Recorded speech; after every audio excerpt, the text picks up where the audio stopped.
Okay. So ఇక మన రాజకీయాల గురించి మాట్లాడదాం.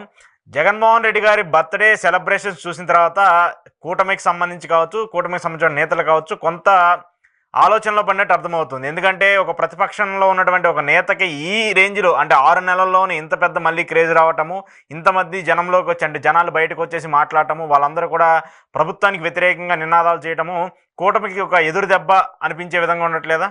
ఎప్పుడు కూడా చంద్రబాబు నాయుడు గారి అరెస్ట్ చూసి తెలుగుదేశం పార్టీ ఒకటి నేర్చుకోవాలి.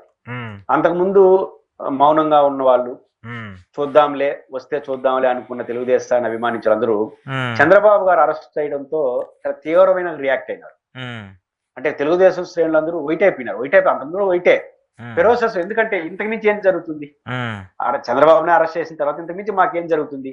ఇప్పుడు కానీ మనం తట్టుకొని నిలబడకపోతే రేపు భవిష్యత్తులో నిలబడగలమా అనే భయభ్రాంతులు గురై ఐక్యతగా దాయదీసి తాడోపేడ తేల్చుకుందాం అనే స్థాయికి వచ్చేసినారు.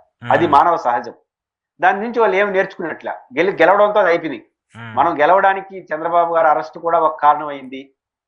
మనం అందరూ యూనిట్ అయినాము. ప్రపంచంలో ఉన్న చంద్రబాబు గారిని అభిమానించే వాళ్ళు జగన్ వ్యతిరేకించి ఒకటైపిస్తున్నారు. పవన్ కళ్యాణ్ కూడా అనివార్యంగా రావాల్సి వచ్చింది. ఇన్నిటికి దారి తీసింది కదా అరెస్ట్ అయితే. మనం కూడా ఎక్కువ చేస్తే వాళ్ళు కూడా అదే దారి తీస్తుంది కదా అని నిస్పృహ మర్చిపోయారు పవర్ లోకి వచ్చిన తర్వాత. ఇప్పుడు జగన్మోహన్ రెడ్డిని ఏం అరెస్ట్ చేయలేదు. ఇప్పుడు పెట్టిన కేసులన్నీ వైసీపీ చెప్పినట్టు నేనేం అక్రమ కేసులని అన్నాం. సక్రమ కేసులు కూడా దీంట్లో కొన్ని ఉన్నాయి.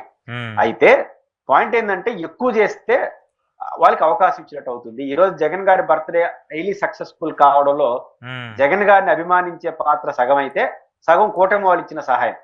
కూటమి ప్రభుత్వం ఇచ్చిన సహాయం ఏంది? 6 అరెస్టులు 7 అరెస్టులు అరెస్టులు తక్కువ జరిగినాయి.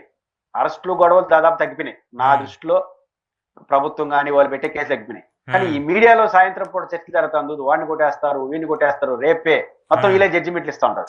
ఆ టీవీ డిబేట్ లో కూర్చొని యాంకర్లు జర్నలిస్టులు కూర్చునేసి రేపు పేర్ని నాని భార్యని అరెస్ట్ చేస్తారు, ఆ తర్వాత జగన్ అరెస్ట్ చేస్తారు, ఆ తర్వాత భారతి గారిని అరెస్ట్ చేస్తారు, ఆ తర్వాత ఎల్ఐని అరెస్ట్ చేస్తారు.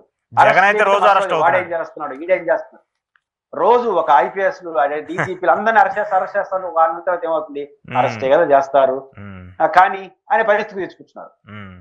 ప్రభుత్వం చేసే అరెస్టులు చిన్నవి, కానీ ఈ మీడియా చేసే అరెస్టులు కోరికలు చాలా పెద్దవి. ప్రభుత్వం చేసే అరెస్టులో లేకపోతే కొంతమంది అధికార పార్టీ వాళ్ళు పెట్టే కేసులు 10 అయితే వీళ్ళు 1000గా చూపిస్తారు టీవీలో. వాడై